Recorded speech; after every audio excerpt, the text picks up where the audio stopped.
আঙ্গ নোয়াখালীর কথা।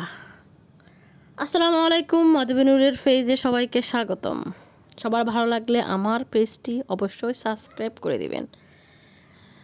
খাবাই তো হাইলে উত্তর বাড়ির জেরাও বালা। এই দুনিয়ায় সবাই নিজের স্বার্থ নিয়ে ব্যস্ত। স্বার্থ আদায় করতে পারলে সম্পর্কটা যত দূরেরই হোক না কেন তার গুণগান করবে। এটাই হলো বাস্তব। শুভ বিকেল। আমাদের নোয়াখালীর ভাষা কেমন লাগলো অবশ্য জানাবেন। সবাই ভালো থাকবেন।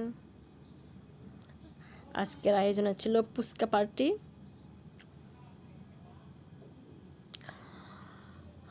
চেষ্টা করি সবাইকে ঘরের খাবার খাওয়ানোর জন্য।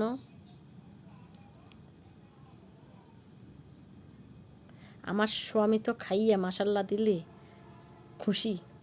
বাইরের খাবার খাবে না, কিন্তু ঘরের খাবার সে খাইবই, যেটাই বানাই না কেন। এই দেখেন আমার স্বামীটা গপ গপ গপ গপ করে খাইতেছে। আঙ্গ নোয়াখালীর কথা কেমন লাগে অবশ্যই কমেন্টস বক্সে জানাবেন। সবাই ভালো থাকবেন। আল্লাহ হাফেজ। আসসালামু আলাইকুম। শুভরাত্রি।